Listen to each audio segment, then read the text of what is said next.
अनोखी राजकुमारी। बहुत समय पहले की बात है। एक राजा की बहुत ही खूबसूरत बेटी होती है। उसकी खूबसूरती के चर्चे बहुत दूर दूर राज्यों तक फैले रहते हैं। पर उस राजकुमारी में एक अनोखी बात होती है। उसके कान बहुत लंबे रहते हैं, जिस वजह से उसकी माँ हमेशा उसके बालों से उसके कान को छुपाए रहती थी। पर काफ़ी समय हो जाने की वजह से उसके बाल बहुत लंबे हो गए थे। इसलिए उसके बाल कटवाने के लिए नाई को बुलवाया।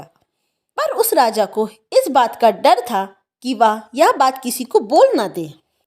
इसलिए जब वह नाई राजकुमारी के बाल काट देती है, तब राजा नाई को बहुत सारे पैसे देता है और कहता है कि अगर यह बात किसी और को बताई तो तुमको जान से मार दिया जाएगा। उस नाई की एक बहुत बुरी आदत होती है, वह कोई भी बात पचा नहीं पाती।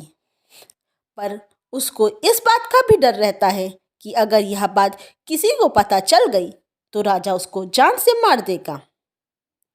क्योंकि वह यह बात किसी से नहीं कह सकती थी, तो एक दिन एक पेड़ पर एक तोता बैठा था।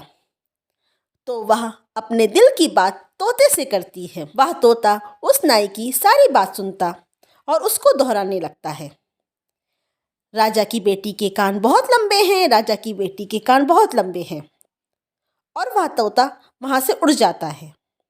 नाई डर जाती है क्योंकि वह तोता यह बात दोहराते हुए उड़ गया। कुछ ही दिनों में यह बात जगह जगह फैल गई। राजा की बेटी का यह अनोखापन देखने के लिए दूर दूर से लोग आने लगे। राजकुमारी के कान लंबे होने की वजह से उसकी शादी में भी परेशानी होने लगी। अब राजा बहुत दुखी रहने लगा। धीरे धीरे समय बीतने लगा। एक दिन एक राजकुमार राजा के पास आया और राजा से बोला, मैं राजकुमारी से शादी करना चाहता हूँ। राजा यह सुनकर चौंक जाता है और राजकुमार से पूछता है, क्या तुम राजकुमारी के बारे में सब जानते हो? तब राजकुमार बोलता है, मैं सब जानता हूँ। मेरे लिए बहुत ही सुंदर सुंदर राजकुमारियों के रिश्ते आए, पर मुझे एक अनोखी लड़की से शादी करनी थी। यह सुनकर राजा बहुत खुश हो जाता है और उन दोनों की शादी करा देता है।